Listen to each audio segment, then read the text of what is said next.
तो यहाँ पर हम आज के इस वीडियो में मुख्य रूप से देखने वाले हैं कि प्रतिस्थापन विधि से दो चर वाले रैखिक समीकरण का हल हम लोग कैसे कर सकते हैं। देखो अभी तक जो हमने देखा है ना, वो देखा है ग्राफीय विधि।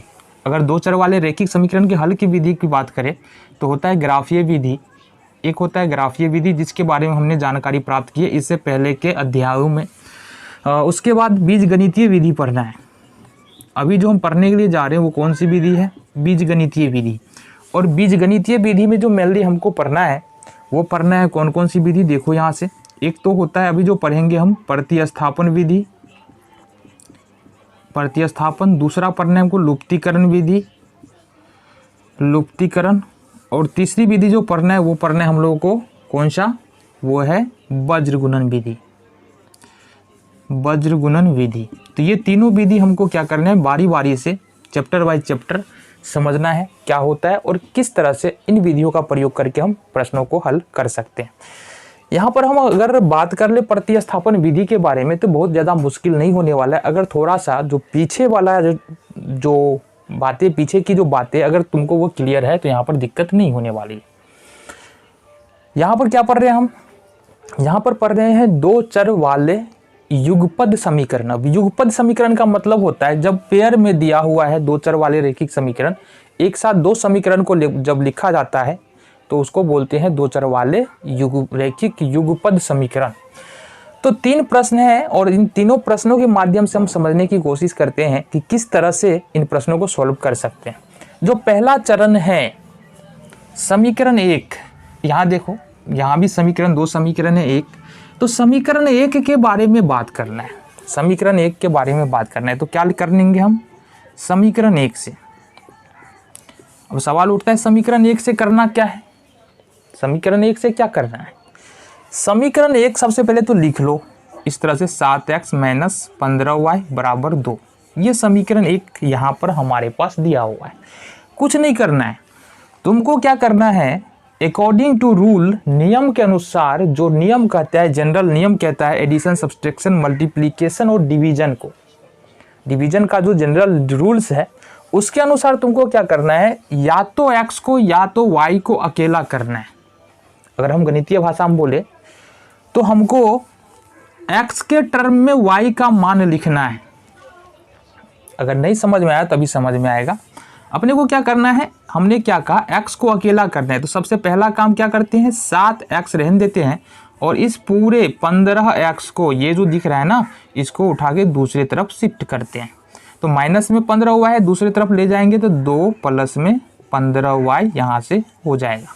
पहली बात क्लियर है।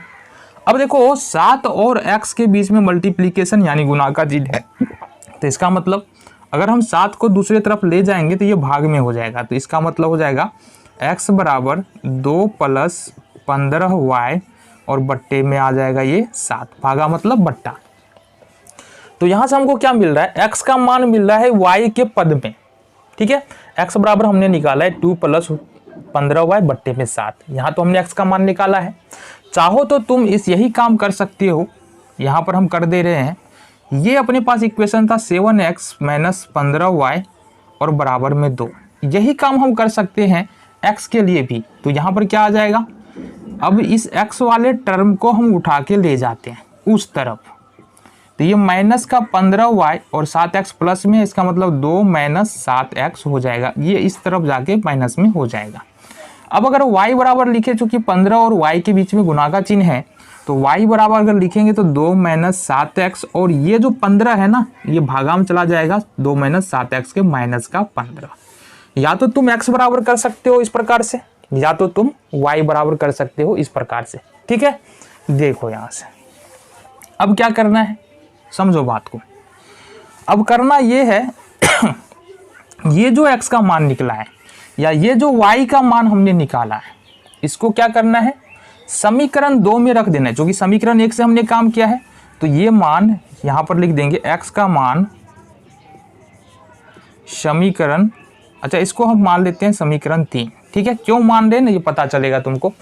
तो x का मान समीकरण 2 में रखने पे, तो एक बात बता दो समीकरण 2 क्या है। देखो ये समीकरण 2 यहाँ पर ये है हमारे पास x + 2y = 3, ये समीकरण 2 है।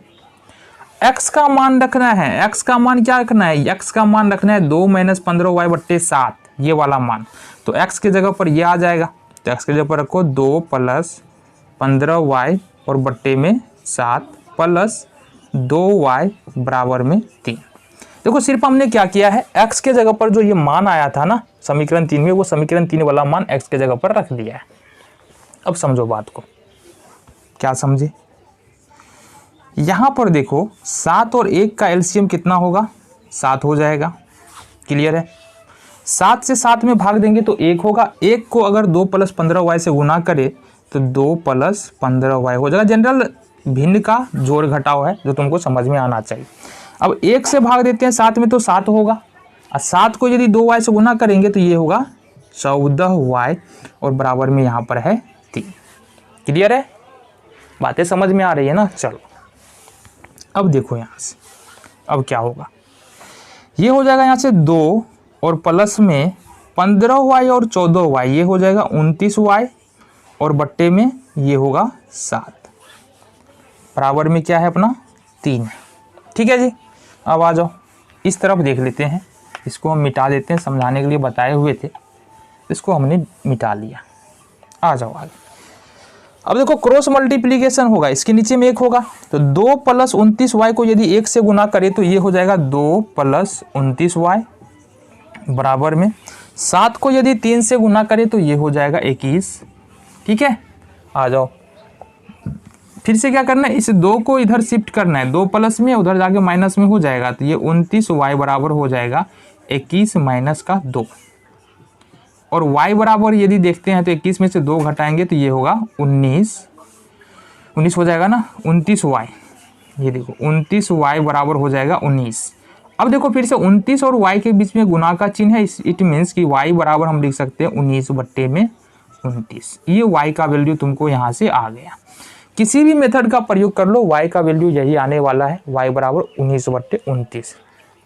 अब देखो y का मान क्या करना है अपन को, y का मान समीकरण यहाँ पर क्या करना है, समीकरण जो हमारे पास 3 आया था समीकरण 3 में रखेंगे। समीकरण 3 में रखने पर वहां से हमको क्या मिलेगा, x का वैल्यू मिल जाएगा।